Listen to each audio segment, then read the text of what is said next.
В 60-х и 70-х годах утилизация шин не была распространена, и отработанные шины США накапливались и переполняли свалки. Возникшие запасы шинных отходов стали причиной катастрофических пожаров, которые привели к серьезным проблемам с качеством воздуха и воды. В начале 1970-х годов некоммерческая группа, основанная рыбаками, предложила использовать шины для создания искусственного рифа у побережья Флориды.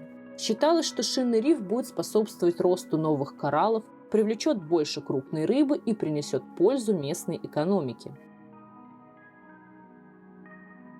Вам может показаться странным взять несколько миллионов шин и сбросить их в океан, чтобы попытаться помочь морской жизни. Но в 70-х это казалось блестящей идеей.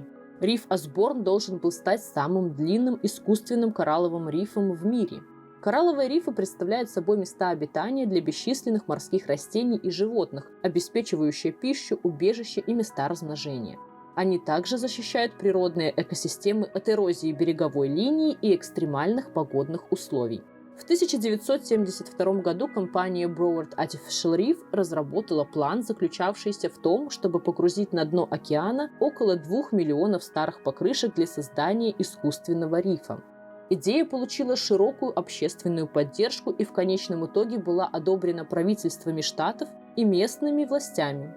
Старые шины были связаны вместе стальными зажимами и нейлоновыми стяжками, чтобы создать основу, необходимую для расширения рифа Осборн.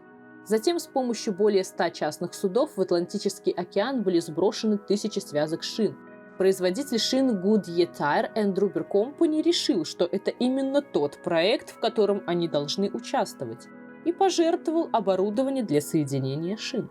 Компании настолько понравилась эта идея, что они даже заказали дирижабль, чтобы сбросить окрашенную золотом шину в океан в качестве торжественного открытия проекта.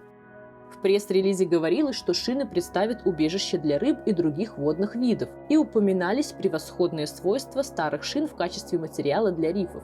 Идея, хоть и благонамеренная, обернулась полной подводной катастрофой. Этот проект по восстановлению окружающей среды в конечном итоге провалился. Со временем соленая вода разъела крепление, удерживающее шины вместе. Освобожденные от оковов шины с рифа Осборн начали мигрировать на огромные расстояния по дну.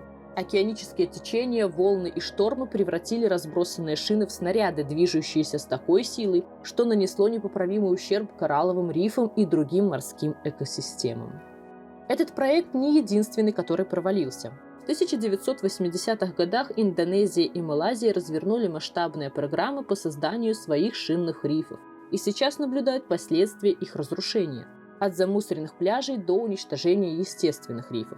Джек Собил, директор компании «Охрана океана», говорил еще в интервью 2002 года, что он не знает ни одного случая, когда был бы успех с шинными рифами.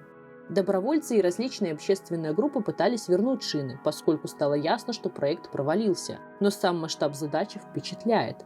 В 2002 году природоохранные органы Флориды начали долгий и трудоемкий процесс реализации плана по подъему шин. Первоначальная оценка затрат была рассчитана до $150 миллионов на сегодняшний день.